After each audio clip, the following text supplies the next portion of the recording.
आवामी आवाज़ media group पारां सॼे सिंध में शहीद नसरुल्लाह गाॾाणी जे क़ातिल जी गिरफ़्तारी के ख़िलाफ़ एहतजाजी मुज़ाहिरो पियो कयो। इन वक़्तु असां धाबी जी प्रेस क्लब ते मौजूदु आहियूं। मुख़्तलिफ़ सियासी समाजी ऐं साफ़ी बिरादरी एहतजाज कयो पियो वञे। अचो त हुननि सां ॻाल्हि ॿोल कयूं, हुनजो वधीक छा चवणु आहे। भई जेको सिंध में जेके बि क़ातिल थिया आहिनि उन में नाज़िम जोखियो हुजे, चाहे अज़ीज़ मेमण हुजे, जान मोहम्मद महर हुजे या नसरुल्लाह गाॾाणी हुजे, इन्हनि सभिनि जा पेरा हिकिड़े तरफ़ ई वञनि था। उहे निज़ाम जेको आहे बोतारकी सरदारी निज़ाम जेको आहे इहो सिंध में हलंदो पियो अचे। अॼु जेको इहो ट्रेंड शुरू थियो आहे, हिन ट्रेंड खे हलणु घुरिजे। सिंध जी बाशऊर खे असां गुज़ारिश कंदासीं त हिन ट्रेंड खे बाक़ाइदा मुसलसल हलाइनि ऐं हिन जेको सरदारी निज़ाम आहे हिन जे मुसलसल मुकमल ख़ात्मे ताईं जेको इहो जहाद आहे उहो असांखे जारी रखिणो पवंदो। जे न त ॿी सूरत में आम आवाम ऐं साफ़ी ऐं ॿी जेके बि हिते सिंध में रहण वारा आहिनि उन्हनि जूं जान माल ऐं का बि शइ जेका इन्हनि खां महफ़ूज़ न आहे थी सघंदी। शहीद नसरुल्लाह गडानी के जो कातिल हैं उनको मैसेज देना चाहते हैं कि आपकी गिरफ्त जो है अनकरीब बहुत जो है ना वो करीब आ चुकी है। और हम आला हुकाम से भी ये मुतालबा करते हैं, सुप्रीम कोर्ट के चीफ जस्टिस साहब से भी, कि वहाँ हद क्या जहाँ पर ये कातलाना हमला हुआ और शहीद नसरुल्लाह गडानी जो है जो वहाँ पे कत्ल हुआ उस इलाके का और उस डिस्ट्रिक्ट का जो एसएसपी है और मुतलका जो एसएचओ है उसको सस्पेंड कर वहाँ पे दूसरे एसएसपी और मुतलका एसएचओ को तैनात किया जाए और वडेरे बोतारों के खिलाफ जिन्होंने उस पर कातलाना हमला किया है उसको कैफियत किरदार तक पहुँचाकर उसके खिलाफ कानूनी कार्रवाई की जाए और एफआईआर दाखिल की जाए। जो को एहतजाज घोटकी जे निडर साफ़ी नसरुल्लाह गडानी जे लाइ कयूं पिया, छो जो हुन जा कातिल हींअर ताईं गिरफ़्तार न थिया आहिनि। नसरुल्लाह गडानी घोटकी ऐं ॾहरकी मीरपुर माथेले जी आवाम लाइ ऐं हुतां जे भोतारनि लाइ हिकु ललकार बणियल हो। ऐं उते जॾहिं बि को मज़लूम माण्हू उन वटि पहुचंदो हो त उहो उते जे एसपी हुजे, चाहे उते जो को भोतार हुजे या उते जो को बि चङो मुड़ुसु हुजे, उनखे सोशल मीडिया ज़रिए ललकारींदो हो ऐं उनजो ई उनखे इहो सिरो मिलियो जो उनखे शहीद कयो वियो। असीं अॼोके एहतजाज जे ज़रिए इहो ॿुधाइण था चाहियूं त फिल फोर शहीद नसरुल्लाह गडानी जा कातिल गिरफ़्तार करे साफ़ इन में जेकी बेचैनी आहे इहा ख़तमु कई वञे। अॼोको असांजो मुज़ाहिरो जेको आहे उहो अवामी आवाज़ मीडिया ग्रुप जी तरफ़ां तमामु साफ़ी गारेज़ ऐं ज़िले ठटे जा गॾु थिया आहियूं। असांजो इहो ई मुतालबो आहे त शहीद नसरुल्लाह गाडानी जे कातिलनि खे गिरफ़्तार कयो वञे। एसएसपी घोटकीअ खे होश खां कमु वठणु खपे। ईअं न थिए त सुभाणे असां रोडनि ते हुजूं। महिरबानी करे साफ़ ऐं शफ़ाफ़ इन्वेस्टिगेशन करे जेका भोतारनि जी भंगार वहे पियो भंगार वहणु बंदि करे ऐं शहीद नसरुल्लाह गाडानी कातिलनि खे गिरफ़्तार करे।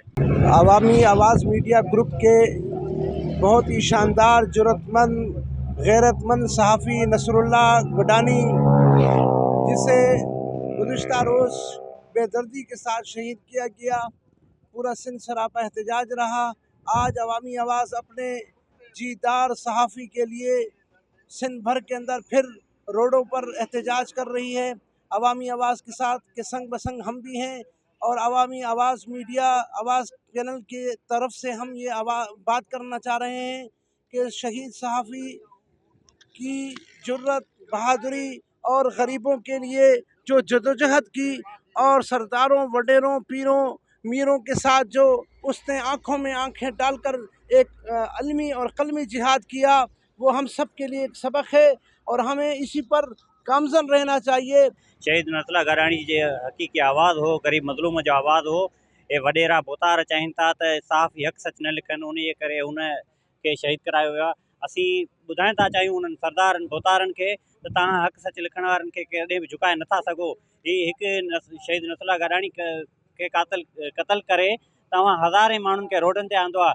असीं मुतालबो था कयूं government Sindh government of Pakistan खां त शहीद नसरुल्लाह गडानी जा कातिल फुलफोर गिरफ़्तार कया वञनि।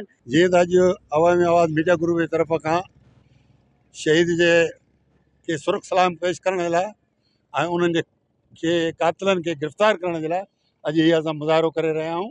जीअं त साफ़ ई हक़ सच जो आवाज़ आहे, साफ़ ई मज़दूरनि जो आवाज़ आहे, साफ़ ई हारियुनि जो आवाज़ आहे, साफ़ ई असांजे आम अवाम जो आवाज़ आहे, साफ़ ई मज़लूमनि जो आवाज़ आहे, साफ़ ई मज़लूम क़ौमुनि जो आवाज़ आहे। उन जे करे इन ज़ालिम वॾेरा बोतार मीर पीर उहे न चाहींदा त इहो आवाज़ उथे ऐं उन्हनि खे उन आवाज़ खे दॿाइण जे लाइ असांजे शहीद खे कयो, नसरुल्लाह खे शहीद कयो वियो आहे।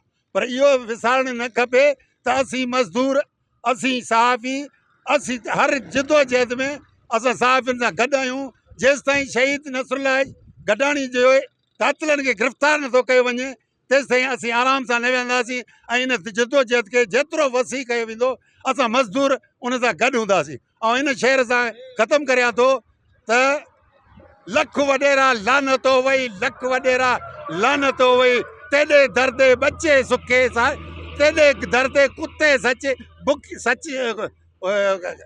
हमारे गरीबों के बच्चे भूखे और आपके कुत्ते मतलब कर रहे हैं। हमारे असां अवामी आवाज़ मीडिया ग्रुप के तरफ़ां ही एहतजाज दाबिज प्रेस क्लब में कर रहे आहियूं। जेको शहीद नसरुल्ला गडानी के बेदर्दी सां क़त्ल कयो वियो। शहीद नसरुल्ला गडानी जो कुसूर इहो त उहो हक़ सच ॻाल्हाईंदो ऐं सरदारनि बोतारनि खे इहा उनजी सचाई न वणी ऐं उनखे बेदर्दी सां क़त्ल कयो वियो। असां पुरन मां एहतजाज कर रहिया आहियूं, जेको असां हुन में पुरज़ोर मुज़म्मत कयो ऐं SSP घोटकी खे असां उन ते अफ़सोस कंदासीं जेको उनखां शहीद थियण खां अॻु में 4 ॾींहं उनखे गोली लॻी, उन टाइम ते किथे हो, नई का गिरफ़्तारी थिया, नई का FIR कटी वई आहे। सरदारनि बोतारनि जो इहो निज़ाम आहे। असां जेको बि साफ़ियुनि सां गॾु इंशाअल्लाह बीहंदासीं, जेको बि हूंदो असां हक़ सच ते बीहंदासीं। नाज़रीन, तव्हां हिते एहतजाज करण जो मौक़ो ॿुधो जो वधीक चवणो हुयो त जेके बि सिंध जे अंदरि मज़लूम साथी हुजे, जेके मज़लूम जेके माण्हू जेके क़त्ल थियनि था, उनमें सरदार सीधा में मौलूत आहिनि। इन करे सरदारी निज़ाम खे मुकमल तौर ते ख़तमु करे सिंध जी आवाम इन सरदार मां जान छॾाई वञे। कैमरामैन सदाम पवार सां गॾु मक़सूद जो अवामी दाबिजी।